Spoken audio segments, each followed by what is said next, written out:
Hey guys, I'm back with my video response to episode 241 and another fine episode there, but I did miss Pappy.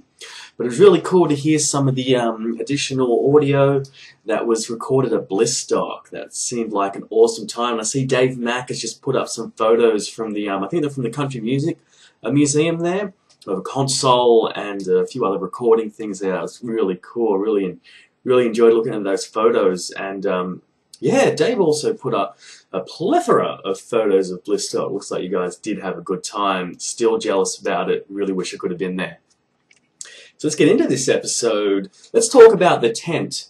Now, PT, I understand completely what you went through in that tent. Because once, now this is going to sound quite weird. It was a long time ago. I was young. It was the 90s. But anyway, I remember I slept at a friend's house, and there were three of us that used to hang out together, inseparable, whatever, in a straight way, perhaps. And my friend's like, he's like, yeah, we'll just stay at my house tonight, you know, because we used to just go out doing, you know, stupid things, hanging around the streets, whatever, around 15 years old or so.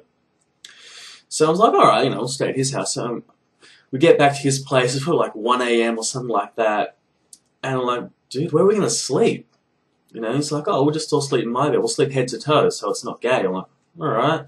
Looked at this bed, and I forgot it was a single bed. There were three blokes in a single bed, head to toe. What was worse is I was in the middle, and I couldn't get comfortable. It was just too weird. I was like, guys, all right. You know, I woke up. I can't do this, and I just slept on the floor. You know, it was a bit too weird, but yeah, you know, because during the course of the night, people's hands start moving around and wandering, and maybe they're not doing it deliberately.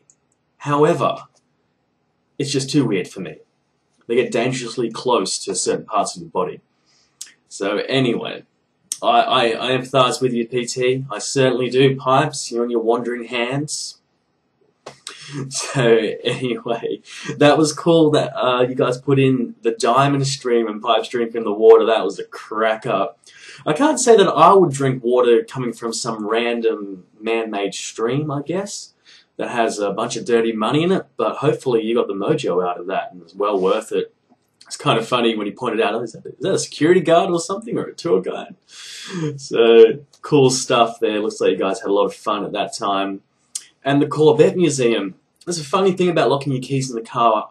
I had this old sort of bomb. Actually, I bought it for like $2,000 and spent $10,000 on it, putting in a worked engine, you know, proper flare kit. I lowered the suspension, redone mags, and all that sort of stuff. But it was a hunk of crap, basically. You know, one thing went wrong. I was blowing gearboxes because I put in a worked engine, didn't, you know, put in a proper gearbox, things like that. So anyway, it was an older car, so it didn't have the luxuries of central locking and things like that. But I used to always lock my keys in the car. And eventually, I worked out how to pick the door lock. Because it was an old car, it had the sort of knob thing on the top of the door near the window. And I used to carry around a piece of packing tape under my number plate with a bit of sandpaper in it. And I remember once I was on a second date with this girl who ended up being my girlfriend for a couple of years. And we went out to dinner, came back to the car, and I'm like, oh my god, I've locked my keys in the car.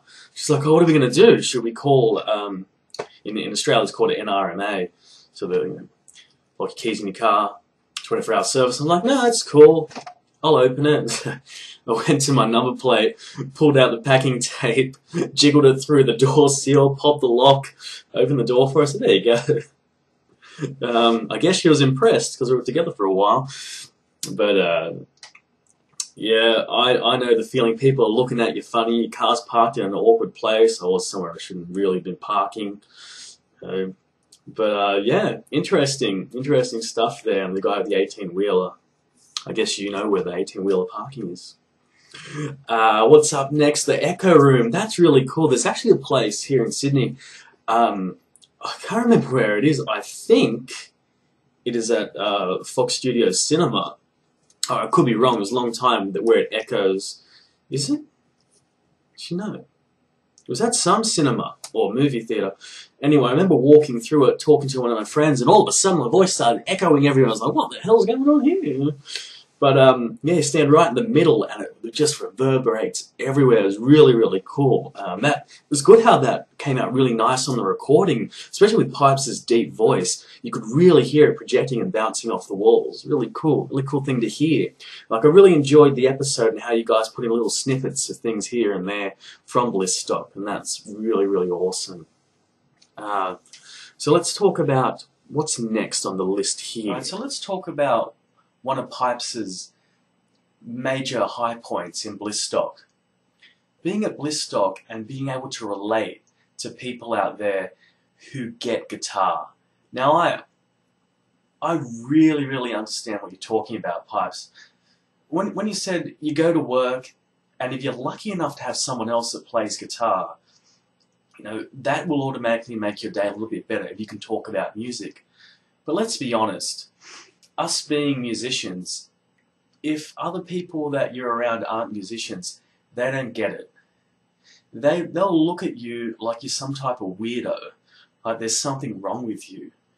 And even people in your life that you're with, you've known for a long time, when they see you doing things musically, or that you're always obsessed with going on the internet and looking at guitars, looking at effects, you know, you're always looking at gear, you're checking out videos on YouTube, you pretty much live your life. I don't think that, you know, we just play guitar. I think that it's a lifestyle. There's not a day that goes by when I don't think about anything music related, especially guitar related. You know, not a day goes by where I don't think to myself, I can't listen to music today. You know, I listen to music every day, even if it's the same old stuff, even if it's just in the car, when I get home, even wherever I go. You know, if there's a tune playing, that catches your attention, and you think about it differently. If you're a musician, you really analyze music.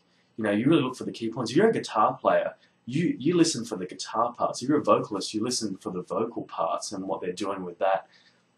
If you're a drummer, you listen for the drums, and same with bass, keyboards, anything else. And I know what you mean. People don't get that. And being at work, you just go through your average day. Where I work now, there are no musicians there.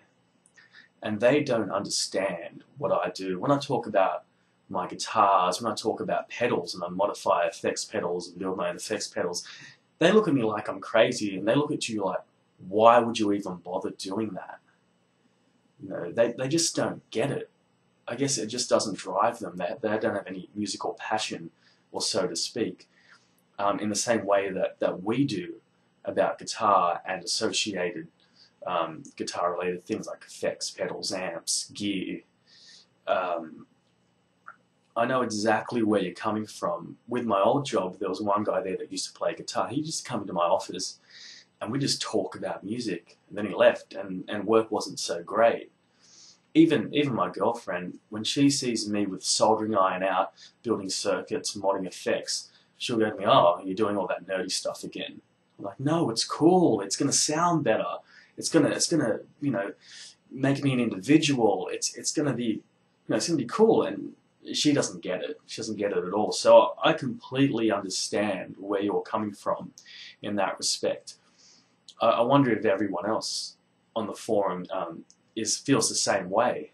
You know, so I guess, yeah, that would be really cool. I'm going to try to make it to Blissstock one of these years, and hopefully Blissstock will continue as a yearly tradition, or at least a you know, every 2 years, and just to be around other musicians, people that get you.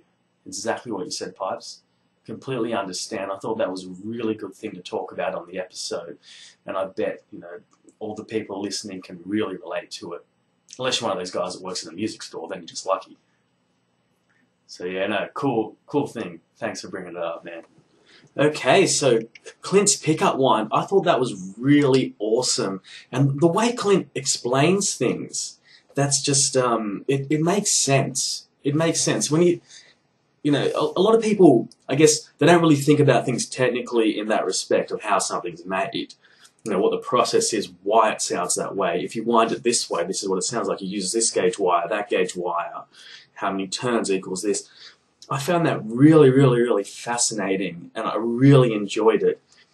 I was just hanging out. When it cut out, I was actually a little bit disappointed because I really wanted to hear what Clint said. I'm hoping that one day Clint finds the time, if you're watching this, Clint, if you would do a segment talking about pickups, why pickups sound this way, how they interact, and so forth.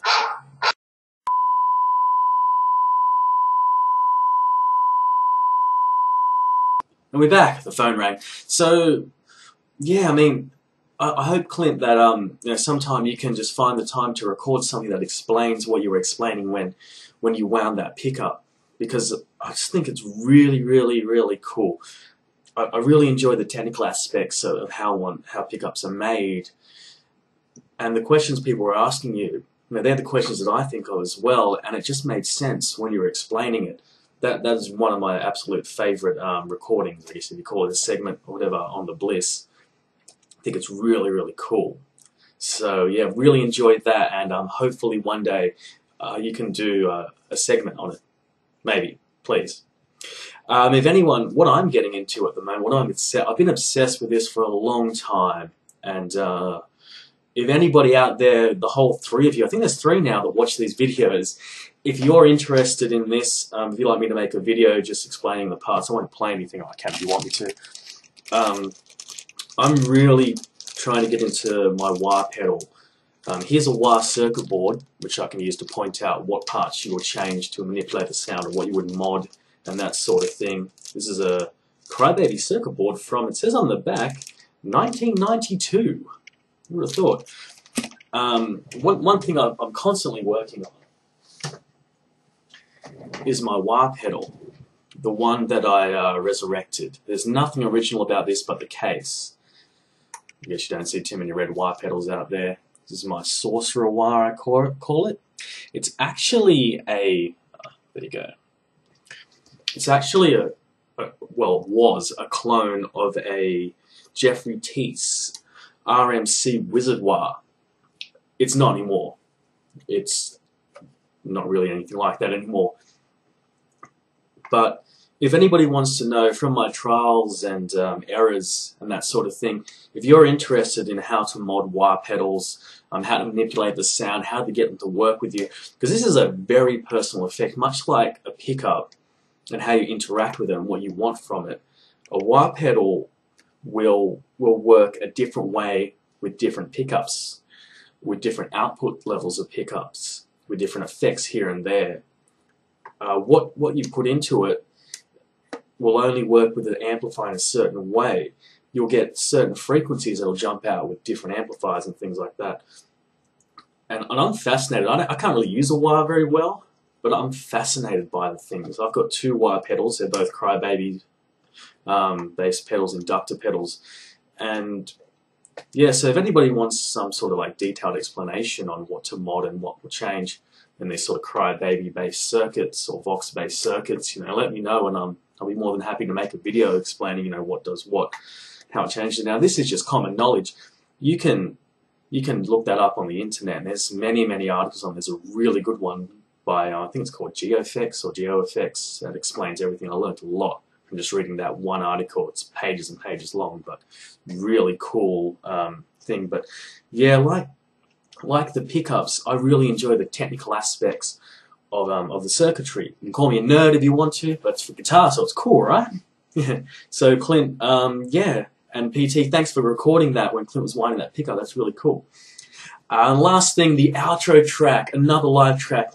Like all of us, we love live music, and hearing Skinny Jim play that song live, that was awesome. I really enjoyed it. I actually listened to that a couple of times on the way to work. So guys, once again, thanks for an awesome episode. Can't wait for the next one, obviously, like any of us. And yeah, check you guys later.